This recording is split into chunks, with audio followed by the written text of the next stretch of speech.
ሰላም ውድ ቤተሰቦች፣ በዛሬ ቪዲዮአችን አብዛኛው ሰዎች ችላ የሚላቸውን ነገር ግን ጨካኝ የሆኑ 10 የህይወት እውነታዎችን እንገልጣለን።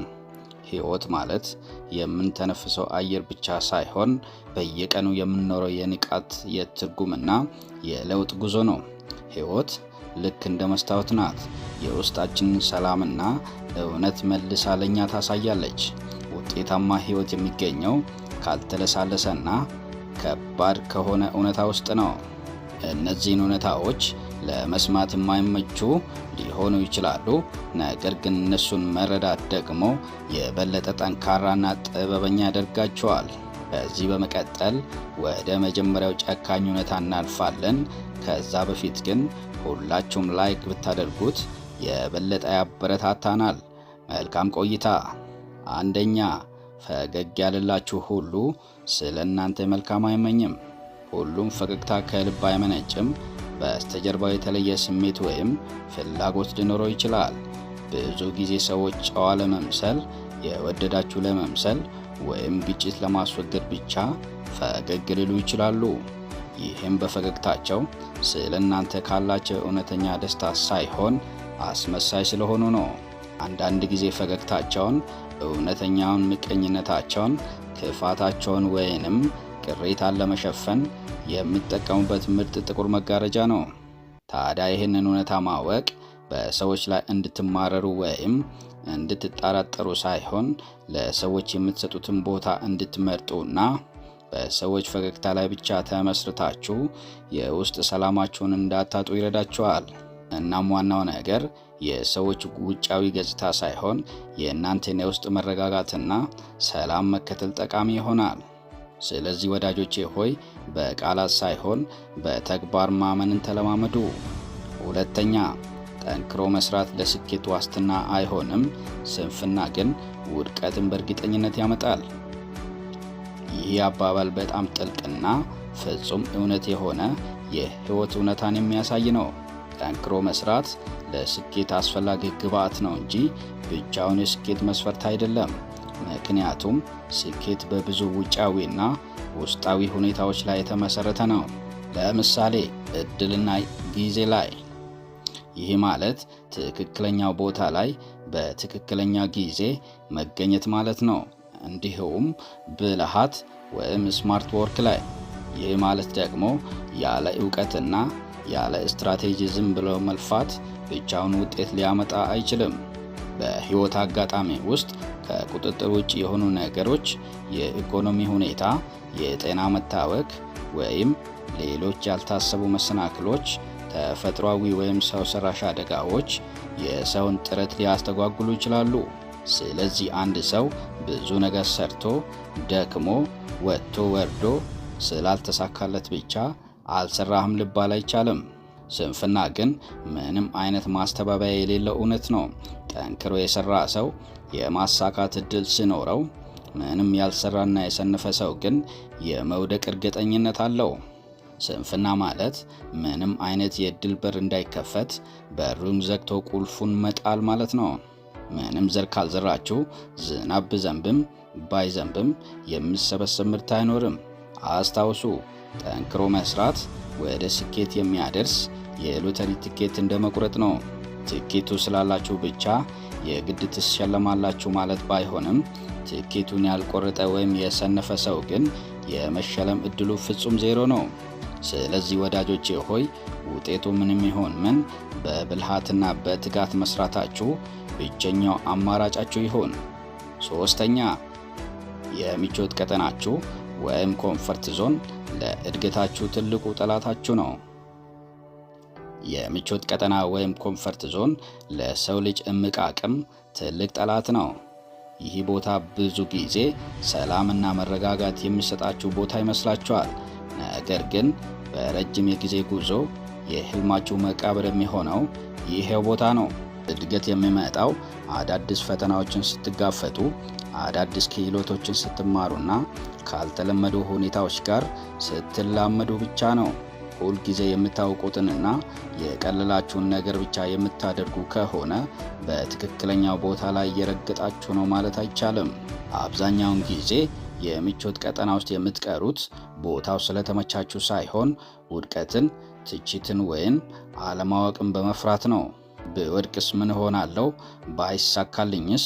የሚለው ስጋት ተሸክማችሁ እዛው ባላችሁበት እንድትቀጥሉ ያደርጋችኋል። አንድ ሰው ያለውን ጥንካሬ፣ የመቻል ብቃትና የፈጠራ ችሎታ እንዳለው የሚያውቀው አስገዳጅ ወይም አዲስ ሁኔታ ውስጥ ሲገባ ነው። ማዕበል የሌለበት ባህር ጎበዝ መርከበኛ አይፈጥርም እንደሚባለው ማለት ነው። ታዲያ ከዚህ የምቾት ቀጠና ለመውጣት ምን ማድረግ ይቻላል? መፍትሄውስ ምንድን ነው? በትንሽ እርምጃ መጀመር፣ በየቀኑ የማይመቹ ነገር ግን ለውጥ የሚያመጡ ነገሮችን ማድረግ። ለምሳሌ ጠዋት በማለዳ መነሳት፣ አዲስ መጽሐፍ ማንበብ ወይም አዳዲስ ሰዎችን መተዋወቅ ሊሆን ይችላል። ውድቀትን እንደ ትምህርት ማየት፣ አለመሳካትን እንደ ፍጻሜ ሳይሆን እንደ መማሪያ መንገድ መቁጠር፣ ከስሜት ይልቅ ለዓላማ መገዛትና ወዘተ። 4ኛ፣ አንዳንዶች የሚያስታውሷችሁ ከእናንተ አንድ ነገር ሲፈልጉ ብቻ ነው። ይህ በጣም ደባሪ ነገር ነው፣ ነገር ግን ደግሞ እውነተኛ የህይወት እውነታ ነው። በእርግጠኝነት ብዙዎቻችሁ የሆነ ወቅት ላይ ይህንን ስሜት አስተናግዳችሁታል። ሰዎች እናንተን ለጥቅም ብቻ ሲፈልጓችሁ የመከዳት፣ የመለየት ወይም የብቸኝነት ስሜት ሊሰማችሁ ይችላል። ነገር ግን ከዚህ ሁኔታ ጀርባ ያሉትን ሁኔታዎችና ራሳችሁን እንዴት መጠበቅ እንደምትችሉ በጥቂቱ እንመልከት። አንድ ሰው እናንተን ለጥቅም ብቻ የሚፈልጋችሁ ከሆነ ይህ የሚያሳየው የእናንተን ዋጋ ብስነት ሳይሆን የእነሱን የውስጥ ባዶነት ነው። ሰዎች ሌሎችን እንደ መጠቀሚያ ሲያዩ የራሳቸውን ፍላጎት በራስ ወዳድነት ለመሙላት እየሞከሩ መሆኑን ነው እንጂ የእናንተን ስብዕና ዝቅ አድርገውም። ለእነዚህ ሰዎች ሁልጊዜ እሺ ብቻ የምትሉ ከሆነ ሰዎች ያንን እንደ መብት ሊቆጥሩት ይችላሉ። ራሳችሁን ለመጠበቅ መጀመሪያ ማድረግ ያለባችሁ ወሰን ወይም ባውንደሪ ማበጀት ነው። ፍላጎታቸውን ማሟላት በማትችሉበት ወይም በማትፈልጉበት ጊዜ ያለምንም የጥፋተኝነት ስሜት አይሆንም ወይም አልችልም ማለትን ተለማመዱ። ለጥቅም ብቻ የሚፈልጓችሁ ሰዎች እነሱ በሚፈልጉበት ጊዜ ብቻ ፈጣን መልስና ትኩረት ይፈልጋሉ። እናንተ በምትፈልጓቸው ጊዜ ግን በተለያዩ ምክንያቶች ከአጠገባችሁ ይጠፋሉ። እውነተኛ ጓደኞች ግን ምንም አይነት ጥቅም በሌለበት በደስታም ሆነ በከባድ ችግር ጊዜያት አብሯቸው የሚሆኑ ናቸው። አስታውሱ፣ እናንተ ለሰዎች የምታደርጉት በጎ ነገር ሁሉ የእናንተ መልካምነትና ንጹሕ ልብ ያሳያል። ነገር ግን ያ መልካምነታችሁን ሌላ ሰው እንዲበዘብዛችሁ መፍቀድ ግን ሞኝነት ነው። መንፈሳዊ መጽሐፋችሁ ብልሆች እንጂ ሞኞች አትሁኑ ስለሚል። 5ኛ፣ ጊዜ እናንተን ሳይጠብቅ መጓዙን ይቀጥላል። ጊዜ ማቆሚያ የለውም። ማንም ቢሆን ሊያስረው ወይም ሊገታው አይችልም። እኛ ብንቆምም እንኳን እሱ መጓዙን አያቆምም። ይሄ እውነት በአንድ በኩል የሚያስፈራ ቢመስልም በሌላ በኩል ግን የሕይወት ማንቂያ ደውል ነው። ምክንያቱም ለእያንዳንዱ ቅጽበት ዋጋ እንድትሰጡ ያደርጋቸዋል። ትላንት አልፏል፣ ነገ ደግሞ አልመጣም። በእጃችን ላይ ያለው ብቸኛው ነገር አሁን ነው። እርምጃ እንድትወስዱ ያደርጋችኋል። ነገሮችን ለነገ ከማሳደር ይልቅ ዛሬውን ወደ ተግባር እንድትገቡ ያሳስባችኋል። ጊዜው ሳይረፍድ የምትፈልጉትን ለውጥ ለማምጣት እንድትተጉ ያደርጋችኋል። ትርጉም ባለው ነገር ላይ እንድታተኩሩ ያስገድዳችኋል። በማይረቡና በማይጠቅሙ ሐሳቦች የምታባክኑት ጊዜ እንደማይመለስ ስትረዱ ትኩረታችሁን ወደ እውነተኛ የሕይወት እሴትና እድገት ትመልሳላችሁ። ጊዜው እየሄደ ስለሆነ እናንተም አብራችሁ መጓዝ፣ ማደግና መለወጥ አለባችሁ። ትክክለኛውን ጊዜ ብቻ እየጠበቃችሁ የምትቀመጡ ከሆነ ሕይወት አምልጣችሁ ትጠፋለች። 6ኛ፣ ትልቁ ተፎካካሪያችሁ የትናንትና ማንነታችሁ ነው። ሰዎች ብዙውን ጊዜ ራሳቸውን ከሌሎች ሰዎች ጋር ወይም ከትናንትና ማንነታቸው ጋር በማወዳደር ጊዜያቸውንና ጉልበታቸውን ያባክናሉ። ነገር ግን እውነተኛ ስኬትና ሰላም የሚገኘው ከሌላ ሰው የተሻለ በመሆን ሳይሆን ከትላንትናው ማንነታችሁ የተሻለ ሰው ሆናችሁ ስትገኙ ነው። እውነተኛ እድገት ወይም ፐርሰናል ግሮዝ ትላንት ከነበራችሁት እውቀት ትዕግስት ወይም ጥንካሬ ዛሬ ጥቂት ነገር እንኳን ጨምራችሁ ከተገኛችሁ ብቻ ነው። የውስጥ ሰላም ወይም ኢነር ፒስ የሚገኘው ውድድሩ ከራሳችሁ ጋር ሲሆን ቅናት፣ ቂም ወይም አላስፈላጊ ጫናዎች ቦታ አይኖራቸውም። ትኩረታችሁ ሙሉ በሙሉ ራሳችሁን ማሻሻል ላይ ብቻ ይሆናል።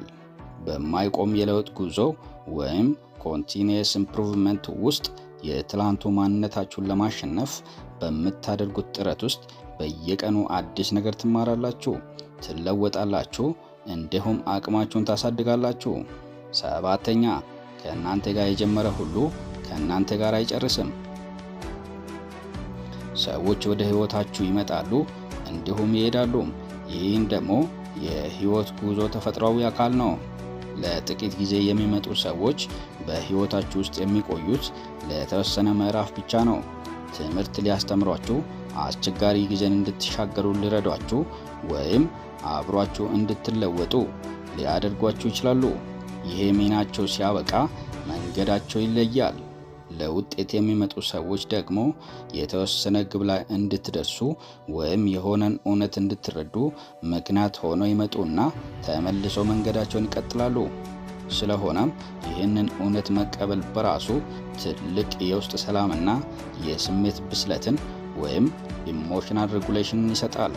ሁሉም ሰው እስከ መጨረሻው አብሯችሁ እንዲዘልቅ ከመጠበቅ ይልቅ አብሯችሁ ባሉበት ጊዜ ለነበረው መልካም ጊዜ እውቅና መስጠት፣ በሰላም መሸኘትና በነፃነት መልቀቅ፣ በሕይወታችሁ ውስጥ ለሚቀሩት ጥቂትና እውነተኛ ሰዎች ወይም ላይፍ ታይም ኮኔክሽን ትኩረት መስጠት። አስታውሱ፣ ጉዞውን አብሮ መጀመር ትልቅ ነገር ቢሆንም እስከ መጨረሻው አብሮ የመዝለቅ ጥበብ ግን ለሁሉም የሚሆን አይደለም። ዋናው ቁም ነገር መንገዱ በበሰለ ስሜትና በሰላም መቀጠል መቻሉ ላይ ነው።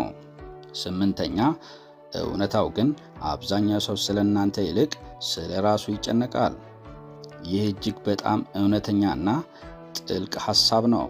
በስነ ልቦና ጥናት ወይም ፊዚዮሎጂ ዘ ስፖትላይት ኢፌክት ወይም የፕሮጀክተር ብርሃን ተጽዕኖ በመባል ይታወቃል። እኛ ሁል ጊዜ በራሳችን አእምሮ ውስጥ ስለምንኖር ሌሎች ሰዎች ሁሉ እኛን የሚመለከቱ የእኛን ስህተትና ጉድለት ብቻ የሚከታተሉ ይመስለናል። ነገር ግን እውነታው እያንዳንዱ ሰው የራሱ ኑሮ፣ የራሱ ጭንቀትና የራሱ ስጋት ስላለበት ስለኛ ለማሰብ ጊዜም ትኩረትም የለውም። ይህን እውነት መረዳት ትልቅ ነፃነትን ይሰጣል፣ ፍርሃትን ይቀንሳል፣ በራስ መተማመንን ይጨምራል። በሰው ፊት ስህተት ብንሰራ ወይም ብንሰናከል ሰዎች እኛ እንደምናስበው በትኩረት አይከታተሉንም፣ ይልቁንም ወዲያውኑ ይረሱናል። ሌሎች ምን ይሉኛል የሚለውን ፍርሃት አስወግደን የራሳችንን ምርጫ በነፃነት እንድንመርጥ ይረዳናል። አስታውሱ፣ ሁሉም ሰው የራሱን ፊልም በማየት ላይ ስለሆነ በአንተ ፊልም ላይ ብዙም ትኩረት አይሰጥም። ስለዚህ በነፃነት መኖርና የራስህን ህይወት መምራት ነው የሚያዋጣ ወዳጄ። 9ኛ ሰውን ሁሉ ለማስደሰት መሞከራችሁን ስታቆሙ ህይወታችሁ ቀላል ይሆናል። ሰዎች የተለያዩ ፍላጎቶች፣ አስተዳደጎች፣ አመለካከቶችና የባህሪ መለካዎች አሏቸው። ለአንዱ መልካም የሆነው ነገር ለሌላው ላይስማማው ይችላል። ስለዚህ ሁሉንም ሰው ለማስደሰት መሞከር የራስን ማንነትና ሰላም ማጣት ብቻ ነው የሚተርፈው። ሁሉንም ሰው ለማስደሰት ስትጥሩ የራሳችሁን ፍላጎትና ደስታ ወደ ጎን ትተዋላችሁ። ይህ ደግሞ በሂደት ለጭንቀትና ለድካም ይዳርጋችኋል። የሰዎች ፍላጎት በየቀኑ ስለሚለዋወጥ ዛሬ ያስደሰታቸው ነገር ነገ ላይ ማርካቸው ይችላል። ስለዚህ ወዳጆቼ ሆይ የማይለወጠው ማንነታችሁን በሚለዋወጥ የሰዎች ስሜት ላይ መገንባታችሁን አቁሙ። ይህንን እውነት ተቀብሎ ትኩረትን በራስ እድገት፣ በእውነተኛ እሴትና ለህይወት ትርጉም በሚሰጡ ጥቂት የቅርብ ሰዎች ላይ ማድረግ ትልቁ የነፃነት መንገድ ነው። 10ኛና የመጨረሻው የወደፊት ህይወታችሁ የሚገነባው ዛሬ በምታደርጉት ነገር ነው እንጂ በነገ አይደለም። ብዙዎቻችሁ ነገ የተሻለ ስራን ለመስራት፣ ነገ ለማጥናት፣ ነገ አዲስ ጤናማ ልማድ ለመጀመር ታቅዳላችሁ። ነገር ግን ነገ የምንለው ቀን ራሱ ሲመጣ ራሱን ዛሬ አድርጎ ነው የሚመጣው። ስለዚህ እውነተኛ ለውጥ የሚመጣው አሁን በእጃችሁ ባለው ሰዓት ላይ በምትወስዱት እርምጃ ብቻ ነው። ይህንን እውነታ በዕለት ተዕለት ሕይወታችሁ ውስጥ በተግባር ለመተርጎም ጥቂት ነጥቦችን ማየት እንችላለን። አንደኛ፣ የትናንሽ እርምጃዎች ኃይል ወይም the power of small step። ትልቅ የወደፊት ራዕይ እንዲኖራችሁ ዛሬ ትልቅ ተራራ መናድ አይጠበቅባችሁም። ዛሬ የምታነቡት አንዲት ገጽ መጽሐፍ፣ ዛሬ የምታደርጉት የ10 ደቂቃ እንቅስቃሴ ወይም ዛሬ የምትማሩት አዲስ ክህሎት ለነገ ትልቅ ማንነታችሁ ታላቅ መሰረት ነው። ሁለተኛ፣ አሁን ላይ ማተኮር ወይም ማይንድፉልነስ ኤንድ ፕሬዘንት ሞመንት።